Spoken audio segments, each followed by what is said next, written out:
ஆனால் இந்த பிச்சு வந்து ஒரு டெஸ்ட் கிரிக்கெட்டுக்கு 5 நாளுக்கு ஓடக்கூடிய ஒரு பிச்சா அப்படின்னு கேட்டால் அது ஒரு $1 மில்லியன் கொஸ்டின். சத்தியமாக இல்லை. மேட்ச் ஓப்பன் ஆன அன்றைக்கே ஃபஸ்ட்டு டேவே 10:30 மணிக்கு 9:30 மணிக்கு மேட்ச் ஆரம்பம் 10:30 மணிக்கு நம்மளுக்கு தெரிஞ்சு போச்சு இது டாக்டர்டு பிச் அப்படின்னு. இது 4 நாள் ஓடாதுன்னு எனக்கு நான் அன்றைக்கே என் ஃப்ரெண்ட்ஸுக்கிட்டலாம் மெசேஜ் எல்லாம் போட்டேன். நீங்கள் எடுத்த டீம் வேறு, நீங்கள் ப்ரிஃபர் பண்ண பிச்சு வேறு, எங்கே இந்த மீட் ஆகும்? ஓப்பனிங் பேட்ஸ்மேன் எடுத்து நம்பர் 4 ஆட வச்சுட்டு அவங்ககிட்ட நம்பர் 4ஓட குவாலிட்டி இருக்கணும்னு எதிர்பார்த்தீங்கன்னா நடக்காது. எந்த டெஸ்ட் மேட்ச்லேயாவது 4 ஸ்பின்னர்ஸ் போய் ஆட வேண்டிய அவசியம் இருக்கா இன்றைக்கி இந்தியாவில்? அப்படி அவசியம் இருந்தால் அதில் 4வது ஸ்பின்னருக்கு முழு போலிங் கிடைக்குமா? 4 ஸ்பின்னர் எடுத்துகிட்டு இந்த டெஸ்ட் மேட்ச்சுக்கு போகிறாங்க. அது ஒரு அடிப்படை பைத்தியக்காரதனும். அதில் வந்து வாஷிங்டன் சுந்தர் என்டையர் மேட்ச்சில் 1 ஓவர் போட்டிருக்காரு. அவரை நீங்கள் என்னவா எடுக்கிறீங்க? செட் ஆஃப் பிளேயர்ஸ் வச்சுருக்கீங்க. அது சொன்னால் கோவம் வருது உங்களுக்கு. சம்சாகிரி ஆமாம் சாமி போடுற பிளேயர்ஸ்னு சொன்னால் கோவம் வருது, குதிக்கிறாங்க. உங்கள் டொமஸ்டிக் கிரிக்கெட் ஆடணுங்கிறீங்க. டொமஸ்டிக் கிரிக்கெட் ஆடி பர்ஃபார்ம் பண்ணுறவங்கள கண்டுக்கவே மாட்டேங்கிறீங்க. அப்புறம் என்ன, யார் போய் டொமஸ்டிக் கிரிக்கெட் ஆடுவா? ஆப்போனன்ட் டீமில் ஒரு ஆஃப் ஸ்பின்னர், ஒரு ஃபிங்கர் ஸ்பின்னர் வந்து மேன் ஆஃப் த மேட்ச் வாங்கிட்டு போகிறாரு. உங்கள் டீமில் இருக்கிற ஒரு ஆஃப் ஸ்பின்னர் என்டையர் மேட்ச்சில் 1 ஓவர் போட்டிருக்காரு. What logic is this? எனக்கு புரியல. நீ இதுக்கு பேர் ஸ்ட்ராட்டஜியா?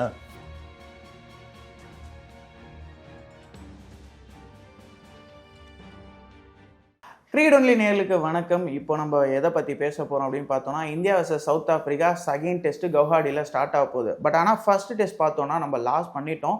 அதுக்கு நிறைய ரீசன்ஸ்லாம் சொல்கிறாங்க. அதை பற்றி நம்ம சார் கிட்ட கேட்கலாம் அப்படின்னு வந்திருக்கோம். ரமேஷ் சார், வணக்கம் சார். வணக்கம் சந்தோஷ் சார். எல்லாருமே இந்த ஃபஸ்ட்டு டெஸ்ட்டில் வந்து குறையா சொல்கிறது வந்து பிளேயர்ஸ் ஃபஸ்ட்டு கார்னர் பண்ணுறதே இல்லை சார். ஃபஸ்ட்டு சொல்கிறது வந்து பிச்சு தான். ஈடன் கார்டன் பிச்சா இதுன்னு தெரில. ஈவன் அனில் கும்ப்ளே கூட பார்த்தீங்கன்னா அண்டர் 19லேருந்து நான் இந்த ஃபீல்டில் விளாண்டுக்கிட்டு இருக்கேன், பட் ஆனால் இந்த மாதிரி ரியாக்ட் பண்ணி நான் பார்த்ததில்ல அப்படின்னு சொல்கிறாங்க. நீங்கள் சொல்லுங்கள் சார், காரணம் வந்து பிச்சு மட்டும்தானா? அது வந்து என்னமோ தமிழில் ஒரு பழமொழி சொல்லுவாங்கள்ல, ஆட தெரியாதவ மேடை சரியில்லைன்னு சொன்னாலான்னு அப்படிங்கிற மாதிரி.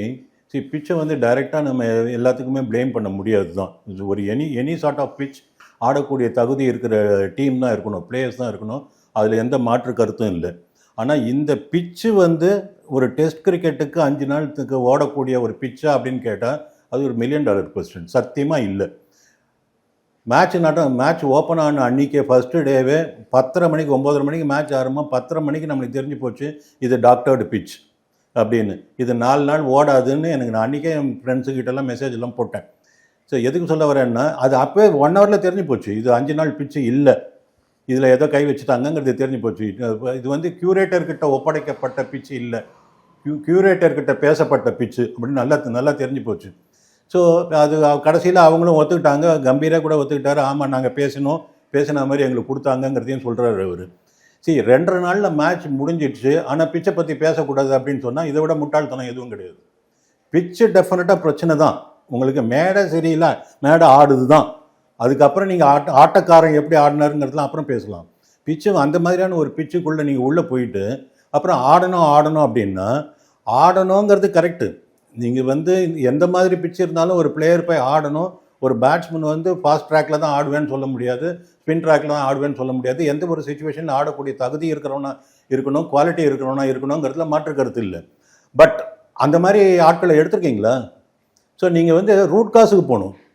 நீங்கள் எடுத்து எல்லாம் பண்ணிவிட்டு அந்த கிரவுண்டுக்குள்ளே போனதுக்கப்புறம் என்ன நடக்குதுங்கிறத நீங்கள் பேசுகிறதுக்கு முன்னாடி அதை அனலிட்டிக்கலாக பார்க்கணும். அப்படின்னா, இந்த மாதிரியான ஒரு பிச்சு நாங்கள் எடுக்க போகிறோம், டாக்டர் பண்ண போகிறோம் இந்த பிச்சை, இந்த மாதிரியான பிச்சில் ஆடக்கூடிய ஆட்கள் எனக்கு வேணும், இந்த மாதிரியான பிச்சில் போடக்கூடிய போலர்ஸ் எனக்கு வேணும்னு எடுத்துருக்கீங்களா அப்படின்னு பார்த்தா இல்லை. நீங்கள் எடுத்த டீம் வேறு, நீங்கள் ப்ரிஃபர் பண்ண பிச்சு வேறு, எங்கே இந்த மீட் ஆகும்? ரெண்டுத்துக்கும் ஜெல் ஆகவே இல்லை. இது ஒரு பக்கம் ஓடிட்டுருக்கு, அது பக்கம் ஒரு பக்கம் ஓடிட்டுருக்கு. 2 குதிரையை கட்டிட்டு நீங்கள் வண்டி ஓட்டும் போது 2ம் ஒரே ட்ராக்கில் ஓடினா தானே உங்களுக்கு போய் சேர வேண்டிய இடத்துக்கு சேர முடியும். ஒன்று பிச்சுட்டு இப்படி ஓடுது, ஒன்று பிச்சுட்டு இப்படி ஓடுதுன்னா வண்டி கீழே தானே விழும். அது கரெக்டாக கீழே விழுந்துடுச்சு இந்தியன் டீம். ஸோ இது வந்து நீங்கள் பார்த்தீங்கன்னா, நீங்கள் பிளேயர்ஸ் மேலேயும் குறை சொல்லலாம். டீம் எடுத்தாச்சு, உள்ளே போய் ஆட வேண்டியது அவங்க பொறுப்பு. இது வந்து நான் ஆரம்பத்துலேருந்தே பேசுகிற ஆள். நான் வந்து கம்பீரோட சப்போர்ட்டர். ஆரம்பத்துலேருந்து வந்து எல்லோரும் வந்து கம்பீர் வந்ததுக்கப்புறம் தான் இந்த மாதிரி ஆச்சு அப்படி இப்படின்னு நியூசிலாண்டு சீரீஸ் பேசும்போது கூட நான் என்ன சொன்னேன்னா, கம்பீர் என்ன பண்ணுவார், அவர் ஒரு கோச் தானே, அவர் ஸ்ட்ராட்டஜி தான் கொடுக்க முடியும், அவர் வந்து பிளான் பண்ணி கொடுக்க முடியும், இம்ப்ளிமெண்ட் பண்ணுறது பிளேயர்ஸ் தானே, உள்ளே போய் ஆட வேண்டியது அவங்க தானே அப்படின்னு தான் நான் பேசினேன். ஆனால் அந்த ஸ்ட்ராட்டஜிலே தப்பு இருந்ததுண்ணா. அப்படின்னு வரும்போது ஆரம்பமே சரியில்லை அப்படின்னு சொன்னால் அப்புறம் முதற் கோணல் முற்றும் கோணல் அப்படியே போயிட்டு இருக்கு. அதனால வந்த வினை தான் இது. Okay sir. அதே போல் நம்ம இன்னொன்று பார்க்க வேண்டியது என்னென்னா, பொதுவாக கம்பீரோட டீமில் வந்துட்டு ஒரு காம்பினேஷன்ஸ் வந்து, அதாவது ஓப்பனிங்கை தவிர மற்றபடி நம்பர் 2ஆக இருக்கலாம், நம்பர் 3ஆக இருக்கலாம், எல்லாமே காம்பினேஷன் வந்து ஒவ்வொரு மேட்ச்சுக்கு ஒன்று இறக்கி விட்டுட்ருப்பாங்க. அதே மாதிரி இப்போ ஈவன் இந்த டெஸ்ட்டில் கூட பார்த்தோன்னா வாஷிங்டன் சுந்தரை வந்து நம்பர் 3க்கு ப்ரொமோட் பண்ணியிருக்காங்க. பட் சாய் சுதர்ஷனை வந்து உள்ளவே சேர்க்கல, இந்த மேட்ச்சில் வந்து வாய்ப்புகள் தரலை. இதை நீங்கள் எப்படி பார்க்குறீங்க சார்? அதாவது ரொம்ப ஓவராகவும் திங்க் பண்ணி ஓவராகவும் புத்திசாலித்தனத்தெலாம் காமிச்சிருந்தால் பைத்தியம் பிடிச்சிடும். நீங்கள் இந்த மனநல மருத்துவமனையெல்லாம் போய் பார்த்தீங்கன்னா அங்கே இருக்கிற பேஷண்ட்டில் பாதி பேர் படு இன்டெலிஜென்ட்டாக இருந்தவங்களா இருப்பாங்க. அதுக்கப்புறம் அதோட எல்லாம் அங்கே போய் சேச்சுரேட் பாயிண்ட்டு போய் தொட்ட உடனே அங்கேருந்து பைத்தியம் பிடிச்சிடும். அந்த மாதிரி கேஸ் தான் இப்போ நடந்துகிட்ருக்கு. அதாவது இவர் வந்து ஒரு ஒயிட் பால் கிரிக்கெட்டில் எக்ஸலண்ட்டாக பண்ணினாருங்கிற ஒரு சின்ன பேக்ரவுண்டை வச்சுட்டு, அதே மாதிரி ஒயிட் பால் கிரிக்கெட்டில் என்னெல்லாம் பண்ணலாம். ஒயிட் பால் கிரிக்கெட்டில் T20 வந்து ஒரு பெரிய ஒரு குறிப்பிட்ட ஸ்லாட் இருக்காது. சுச்சுவேஷனுக்கு ஏற்ற மாதிரி ஆட்களை மாற்றி அனுப்புறது, ரைட் ஹேண்டர் லெஃப்ட் ஹேண்டர் காம்பினேஷனுக்கு பண்ணுறது, அதெல்லாம் பண்ணலாம். டெஸ்ட் கிரிக்கெட்டில் எப்படி பண்ண முடியாது? டெஸ்ட் கிரிக்கெட்டில் நம்பர் 3னா நம்பர் 3, நம்பர் 4னா நம்பர் 4, அப்படி தான் இருக்கணும். நம்பர் 4 இவன் அப்படின்னு சொல்லிட்டு நீங்கள் ஒரு ஆளை ஒரு நிர்ணயம் பண்ணும்போது அந்த நம்பர் 4 ஆடக்கூடிய ஆளை எடுக்கணும் அந்த ஸ்பாட்டுக்கு. நீங்கள் ஓப்பனிங் பேட்ஸ்மேன் எடுத்து நம்பர் 4 ஆட வச்சுட்டு அவங்ககிட்ட நம்பர் 4ஓட குவாலிட்டி இருக்கணும்னு எதிர்பார்த்தீங்கன்னா நடக்காது. நடக்கிற வரைக்கும் உங்களுக்கு நல்லது, நடக்கலைன்னா நடக்கலை. ஸோ அந்த மாதிரி போய்டும். நீங்கள் team selection particularly 11 selection, squad selection கூட நான் போகல. அதுக்குள்ளே அது பெரிய டிபேட். அதுக்கப்புறம் அது பேசிகிட்டே இருக்க வேண்டியது தான். எடுத்த ஸ்குவாடில் நீங்கள் எடுக்கிற 11 எப்படி? எந்த டெஸ்ட் மேட்ச்லேயாவது 4 ஸ்பின்னர்ஸ் போய் ஆட வேண்டிய அவசியம் இருக்கா இன்றைக்கி இந்தியாவில்? அப்படி அவசியம் இருந்தால் அதில் 4வது ஸ்பின்னருக்கு முழு போலிங் கிடைக்குமா? 4 ஸ்பின்னர் எடுத்துகிட்டு இந்த டெஸ்ட் மேட்ச்சுக்கு போகிறாங்க. அது ஒரு அடிப்படை பைத்தியக்காரனும். அதில் வந்து வாஷிங்டன் சுந்தர் என்டையர் மேட்ச்சில் 1 ஓவர் போட்டிருக்காரு. அவரை நீங்கள் என்னவா எடுக்கிறீங்க? அவரை நீங்கள் வந்து பேட்ஸ்மேனாக எடுக்கிறதா இருந்தால் அவரோட பெட்டர் பேட்ஸ்மேன் இல்லையா?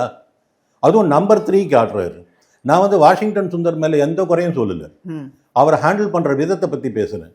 நீங்கள் நம்பர் 3க்கு இந்தியன் டெஸ்ட் கிரிக்கெட்டுக்கு ஆடணும் அப்படின்னா யாரெல்லாம் ஆக்குப்பை பண்ண இடம் அது? டிராவிட், புஜாரா மாதிரி ஆட்கள் ஆக்குப்பை பண்ண இடம். அங்கே போய் பாய் தலகாணியோட போய் படுத்துடணும். அது நம்பர் 3 ஸ்பாட்டுங்கிறது அந்த மாதிரி இப்போ சுந்தர் அந்த மாதிரி ஆடக்கூடிய கெப்பாசிட்டி இருக்கிற ஆள் தான். பட் அந்த ரேஞ்சா அப்படின்னு நீங்கள் பார்த்தீங்கன்னா பார்க்கணும். இன்னும் கொஞ்ச நாளைக்கு ஓட விட்டு தான் பார்க்கணும். அவரை வந்து நீங்கள் இந்த ஸ்லாட்டை கொண்டு போய் திடீர்னு கொண்டு வந்து நம்பர் 3ல போட்டிங்கன்னா அவர் எங்கேருந்து போலிங் ப்ராக்டிஸ் பண்ண போகிறாரு? அவரோட போலிங் அழிச்சிட போகிறீங்கல்ல? எத்தனை பேர் இந்த மாதிரி அழிக்க போகிறீங்க? நீங்கள் கண்ணுக்கு தெரிஞ்சு அழிச்சிட்டே தான் இருக்கீங்க. ஒரு டீமில் ஒரு 11ல் ஒரு ஆளை எடுக்க வேண்டியது, அவனை எப்படிலாம் சைட் லைன் பண்ண முடியுமா சைட் லைன் பண்ணி கிரவுண்ட்லேயே கொலை பண்ணுறாங்க. ஷார்துல் தாக்கூருங்கிற ஒரு ஆள் 11ல் வரக்கூடிய தகுதி இல்லாத ஒரு பிளேயர் அந்த சுச்சுவேஷனில். ஆனால் அவர் 11ல் எடுத்து என்ன பண்ணீங்க? ஆஸ்திரேலியாவில் கொலை பண்ணீங்க. அவர் துண்டகணம் துணிகணன்னு ஓடிட்டார். அவர் உங்ககிட்டலாம் மனுஷன் இருப்பானாடான்னு ஓடி போயிட்டார். ஸோ அந்த மாதிரி ஆகிடுச்சு. அஸ்வினை சொல்லாமல் கொள்ளாமல் பிங்க் பாலில் வந்து ஆஸ்பினை போட விட்டுட்டு அதோடு அவர் யாரை கட்டினீங்க? அதனால பாதியிலே விட்டா போகிறோன்னு ஓடி வந்தார். ஸோ இந்த மாதிரி எத்தனை பேரை நீங்கள் பண்ண போகிறீங்க? உங்களுக்குன்னு ஒரு செட் ஆஃப் பிளேயர்ஸ் வச்சுருக்கீங்க. அது சொன்னால் கோவம் வருது உங்களுக்கு. சம்சாகிரி ஆமாம் சாமி போடுற பிளேயர்ஸ்னு சொன்னால் கோவம் வருது, குதிக்கிறாங்க. இது என்ன இல்லைன்னு ப்ரூவ் பண்ணுங்களேன். நீங்கள் ரெட் பால் கிரிக்கெட்டில் நீங்கள் டீம் செலெக்ஷன் எப்படி பண்ணணும்? உங்களுக்கு ரெட் பால் கிரிக்கெட்டில் பர்ஃபார்ம் பண்ணுறவங்கள பார்க்கணும். நீங்கள் ஒயிட் பால் கிரிக்கெட்டில் ரன் அடிக்கிறவங்களை கொண்டு வந்து ரெட் பால் கிரிக்கெட் ஆட வைக்கிறீங்க.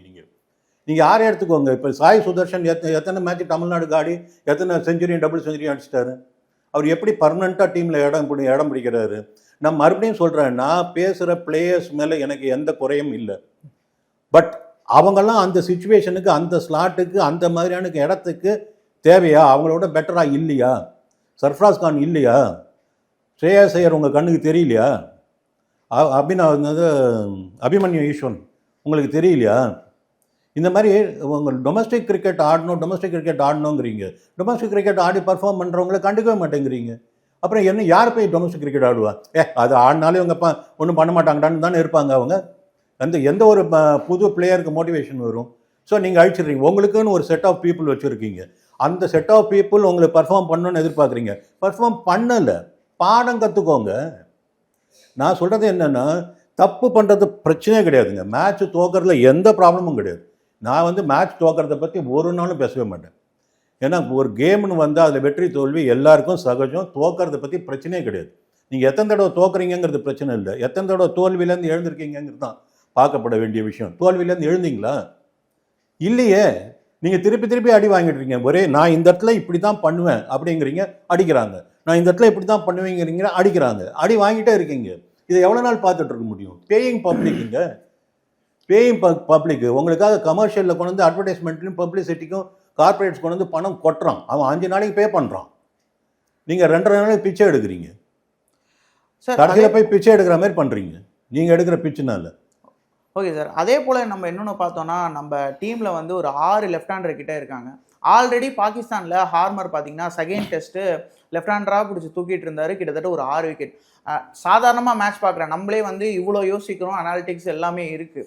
அவங்க ரபாடாவே உட்கார வச்சுட்டு கூட ஹார்மர் எடுத்துகிட்டு வந்தால் இந்த கண்டிஷன்ஸுக்கு கரெக்டாக இருக்கும், இந்தியாவில் இவ்வளோ லெஃப்ட் ஹேண்டர்ஸ் இருக்காங்க அப்படிங்கிற அளவுக்கு யோசிக்கும் போது இவங்க இதுக்கெல்லாம் தயாராக இருந்திருக்கணும் தானே சார்?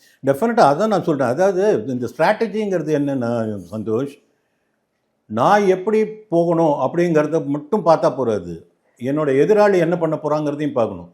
நான் எடுக்க வேண்டிய ஆயுதத்தை என் எதிராளி தான் டிசைட் பண்ணுறான்னு சொல்லுவாங்க. நான் எந்த ஆயுதத்தை கையில் எடுக்க போகிறேன்னோ அது நீங்கள் எப்படி ஆஸ் அன் ஆப்போனண்ட்டை நீங்கள் எப்படி அட்டாக் பண்ண போகிறீங்கிறத பொறுத்து தான் நான் டிசைட் பண்ண முடியும்.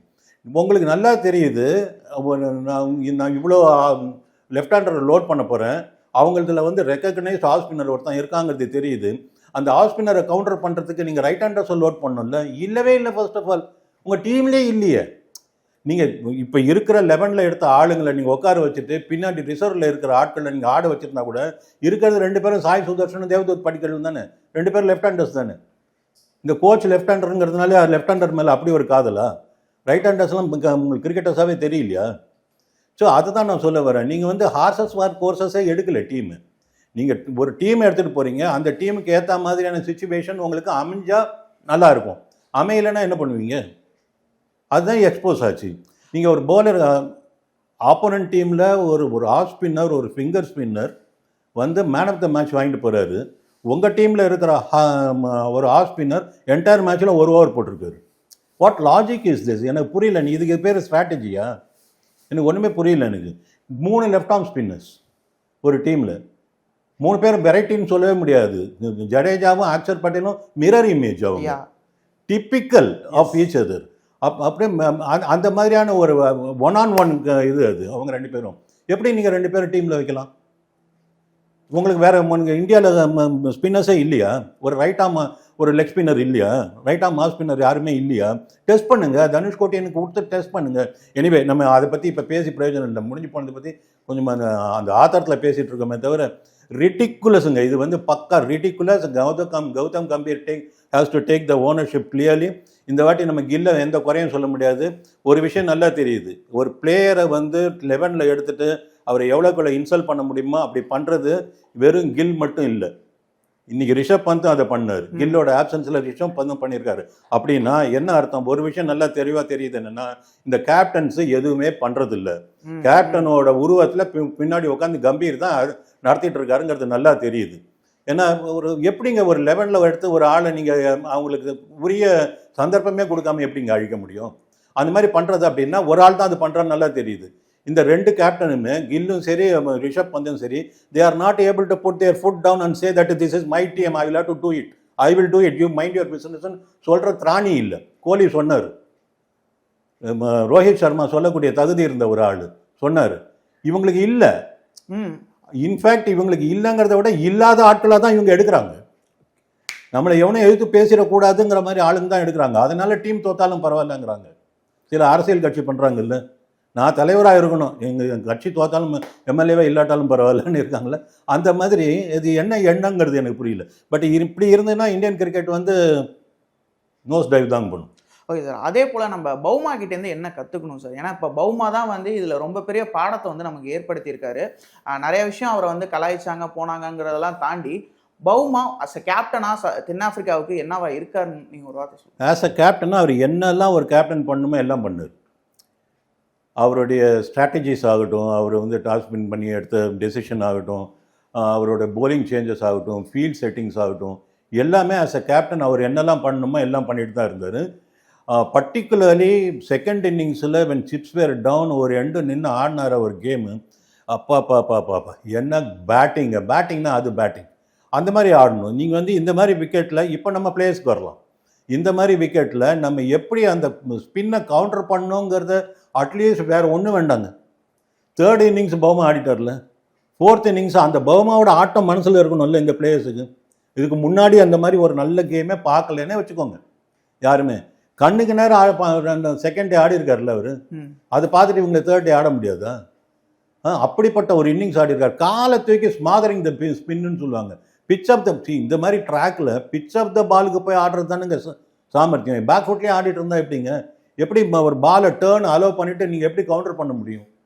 இத்தனைக்கும் பெரிய மெனாசிங் ஆஃப் ஸ்பின்லாம் ஒன்றும் போடல ஹார்மர் கூட.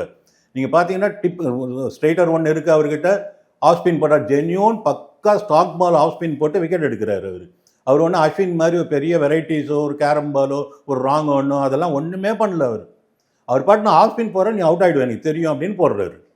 அது ஆட முடியாது அவங்களுக்கு. அப்படின்னா உங்களுக்கு என்ன அர்த்தம்? நீங்கள் வந்து லோக்கல் கிரிக்கெட்டில் கூட ஒரு நல்ல ஸ்பின் ட்ராக்கில் ஒரு நல்ல ஸ்பின்னராக ஆடவே இல்லைன்னு அர்த்தம். நீங்கள் வந்து இந்த வெறும் 20 பால் கிரிக்கெட்டும் 20 ஓவர் கிரிக்கெட்டும் 30 ஓவர் கிரிக்கெட்டுமே ஆடிட்டு இருந்தீங்கன்னா உங்களால் டெஸ்ட் கிரிக்கெட் ஆட முடியாது. நான் வந்து கிட்டத்தட்ட 2 வருஷமாக சொல்லிட்டு இருக்கேன், டெஸ்ட் டீம்னு இவங்க தனிப்பட்ட முறையில் ஒரு டீம் எடுக்கணும். அதாவது டீம்னா 11-15 இருக்கணும்னு இல்லை, அட்லீஸ்ட் ஒரு 7-8 பேர் டெஸ்ட்டுக்கு மட்டுமே இருக்கணும். அதில் 3 ஃபார்மேட் பிளேயர்ஸ் 2 ஃபார்மேட் பிளேயர்ஸ்னு ஒரு 2-3 பேர் இருப்பாங்க. அவனுக்கெல்லாம் அந்த மார்ஜினை கொடுத்துருங்க. பட் டெஸ்ட்டுக்குன்னு ஒரு டீம் எடுங்க. அவங்க வந்து ஒயிட் பால் கிரிக்கெட் பக்கமே வரக்கூடாது, எக்ஸ்க்ளூசிவாக அதில் வைங்க. நீங்கள் இந்த மாதிரி டாக்டர்டு பிச்சுக்கு போகாதீங்க. இந்தியா வந்து பிரமாதமாக ஃபாஸ்ட் பவுலிங் ட்ராக்கில் ஆடுறாங்க. அது பாட்டுக்கு இருக்கட்டும், நேச்சுரல் பிச்சை கொடுங்களேன். 4th டே 5th டே டேர்ன் எடுக்கட்டும், 3 days நல்ல பிளாசிடாக இருக்கட்டும், இல்லை ஈவன் கிராஸ் ஏற்றி விடுங்க, பச்சையாக கொடுங்க பிச்சை ஆடுமே. அவங்க தான் நல்லா ஆடுறாங்களே ஃபாஸ்ட் பவுலிங்கை தான். ஸோ அந்த மாதிரி இல்லாமல் எனக்கு நான் பிடிச்சது முயலுக்கு தான் 3 காலுன்னு சொல்லிட்டு ஒரு பிடிவாதத்தோடு நீங்கள் பண்ணீங்கன்னா ஒன்றும் முடியாது. ஓகே சார், இவ்வளோ நேரம் உங்களுடைய கருத்துக்களை பகிர்ந்ததுக்கு மிக்க நன்றி சார். நம்ம இன்னொரு வீடியோவில் சந்திக்கலாம். தேங்க்யூ.